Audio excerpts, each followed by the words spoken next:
I legit can't fucking take this seriously. I'm trying to focus and do this review, but this movie is so fucking stupid. It is so fucking stupid. I can't even... It's hard to talk about.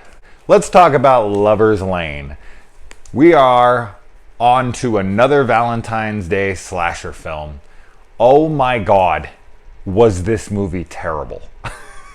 But the saving grace is there are so many stupid moments in this film that made me laugh out loud. So I guess this would be considered one of those so bad it's good kind of things. Let's get into it, shall we? So the film starts 13 years prior, on Lover's Lane on Valentine's Day, and we have some kids that are killed. Cops are called to the crime scene. One of the cops that's called there brings his 4-year-old daughter along to an active murder crime scene before the bodies are cleared up. Yeah, sure, people do that. He finds out that the woman who was killed, one of the people that was killed, was his wife. He falls to the ground, miserable, crying, whatever, and the cop who is standing there next to him is like, oh, that must have hurt, like as he falls on the ground. They're both cops in a small town. He didn't know that this was his wife. Who would, like, him falling to the ground crying when he sees the body? Pretty sure that means that he probably knows this person, not the time to be making, like, little jokey comments. It was a very odd scene. And the quality of this movie on Amazon, because I watched this on Amazon Prime, is dreadful. Awful. So that added to how miserable this movie was. This movie has Anna Faris in it. This movie was made in 2000, the same year as Scary Movie. So this was the same time frame that she made Scary Movie. And my God, was she beautiful. I couldn't really tell, though, because this quality is just awful. Then we, go to the present day, and we find out the psychiatrist for the hook killer, because in this movie, which obviously if you're watching at this point, you probably have seen the movie, or you don't want to see the movie.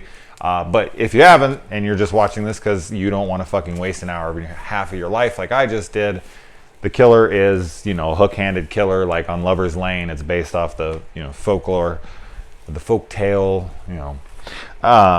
He keeps the hook of the killer on his desk in his office, like in a glass case, like the Beast does with the Rose and Beauty and the Beast, like one of those kinds of little cases. He keeps the hook on his desk. I'm pretty sure his patient comes in there and sees the hook in which he murdered people, and that's not in police evidence or anything. Like, they just give that out to psychiatrists, like, here you go, here's a reward for treating this guy. I mean, I guess his brother is the guy, the sheriff or whatever that ends up having his wife dead in the opening. But yeah, I don't think that that's just it. His brother's wife was killed by this guy, and he keeps a memento, which is the tool he used to kill his brother's wife with, on his desk. But later in the movie, we find out that he is one of the killers. Yeah, one of the 3. Okay? Fuck you, Scream. Fuck you, every other movie that only has 2 killers. That's pussy shit. This movie has 3 killers, and it's confusing and convoluted as fuck and beyond the realm of believability. It is so stupid. When the hook killer escapes, he just writes in blood, I guess, on the wall that prison food sucks. Yeah. He writes that twice in the movie, by the way, on the walls. He escaped because he doesn't want to eat their food anymore? I don't know. Oh my God. This movie is so dumb. They also have him with a fake hand while he's in the psychiatric ward. Do they give out fake hands, fake prosthetics to patients? I guess, maybe. I just thought that was odd. The diner in which these kids eat at is called XXX Root Beer. That is an odd name for a diner. I don't like root beer with alcohol in it. I don't know. Just thought that was an interesting title. I had to point it out. The deputy is watching a couple make out, a girl who they know is in high school. And when the sheriff comes and sits down, who also has a teenage daughter in high school, he tells the sheriff that he wishes he was that girl's daddy so that he could spank her when she gets home. And the sheriff just laughs. Sure, why not? A couple girls show their tits in this movie, and because of the quality of Amazon being so dark and grainy, I couldn't see them, and they looked like they were probably nice. So, like, the one good thing in the film, I couldn't see. Fan-fucking-tastic. Add to my misery. The girl who ends up being one of the 3 killers in this movie is trying to get a guy to fuck her, and the way that she entices him to fuck her because he's hesitant to do so, why, I have no idea. She says, and I quote, it's stupid. You're going to fuck me right now or I'm going to kill you, faggot. That literally made me laugh out loud. And while I was writing it down, it made me laugh out loud. When I was trying to tell you about this, it made me laugh out loud. And I just laughed out. This is going to be a line that I will remember forever. One of my... Oh, you're to kill your faggot ass. That's right. Kill your faggot ass. Wow. Then, the principal of the school goes out with the sheriff to look for her son who is missing because the killer escapes. Why she didn't keep an eye on her son better than that when she knew that the killer who killed her husband was out, who knows? That being said, she goes out with the sheriff to find the kid, and here's a couple of the dumb fuck things that she does.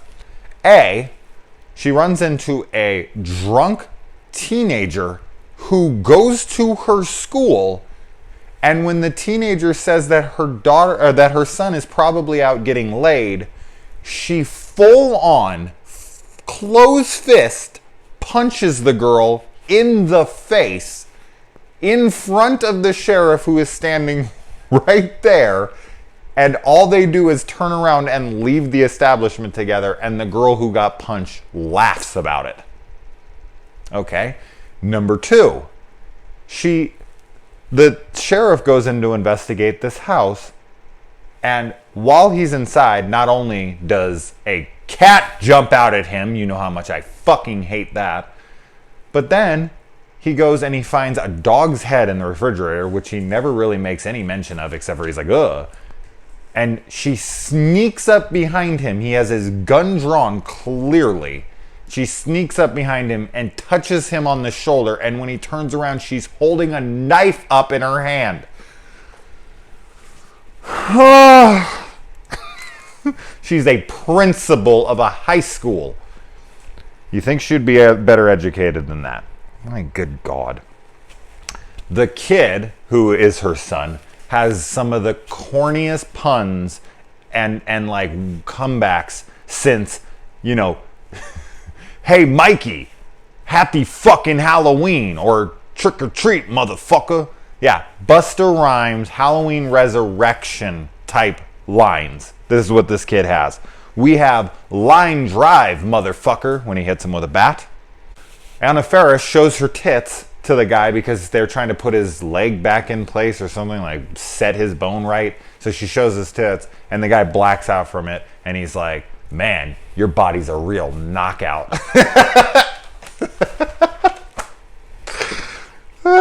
So good, so good, so bad, so good. Oh, Lord. Then a kid grabs a shotgun and thinks that the killer's around him, and then something distracts or something scares him, so he shoots at it and then out loud announces that that was his last shot and that he has no more ammo. Smart move. And then there's the really weird scene where the kid is on the table. He has the broken leg, and the killer comes up and starts like molesting him with the hook, and the kid just sits there and he's like, I was just trying to get laid tonight, and the killer like puts the hook up into his shirt and then like down into his pants, and the kid's like, ooh, and he actually like starts to, I don't know, climax maybe. He's like, oh, this isn't what I had in mind. Like and then they stab him through the leg, and then he just sits there and he's screaming, ah, and then the killer grabs another knife and raises it above his head, or her head, I don't know which one of the three killers this is, and stabs him in the leg again, without him reacting yet again by like trying to, maybe get off the table or fight back or anything. He just sits there, and then that's it. I guess he died from 2 stab wounds in the legs. I mean, maybe they hit the femoral artery, but outside of that, I'm pretty sure he didn't die from that. Then we get this like Home Alone booby trap that blows up the entire house. And somehow the killer lives through that. Of course, they have 3 killers in this movie, and they couldn't even kill one of them in a house explosion? Really? My good God. The reveal at the end of the 3 killers. Like, we have the psychiatrist who survives the explosion. Then we have the actual hook killer who then, when she's revealed to be the killer, one of the girls, she gets burned in the face by a cigarette lighter, and her first reaction is, oh my God, I have school pictures to take tomorrow, like graduation photos or something, which I thought was actually kind of funny. She's so out there. She's not even thinking like she's going to get in trouble for this or anything. She's already thinking about like the next day, and she's just going to go back to school like nothing happened. So that was like one part. I was like, oh, that's kind of cute. But she then gets betrayed by the actual hook killer. And they show their burned faces, and you don't even know which one's which. And I was like, wait. Because they like cut instantly to the girl in the car with the other one. And I was like, wait, that's not the same guy? Wait, who is this? What the fuck? And then I'm like, oh my God. Like, this is the psychiatrist who's burned up now. Then we have the other one who's burned up. And then we have the chick who's killing people. Who the fuck was killing people in this movie? And then at the end, everyone thinks they get away. And the actual hook killer comes and takes the kids and drives away. How they don't notice that he has like a burned face and no hand and what? This movie is just so insanely stupid. My good God. Anyway, don't watch it. Don't watch it. Hopefully this was entertaining enough for you to be like, okay, I got all the fun and excitement out of this I'm going to get. Truly. God, I don't even have anything else to say.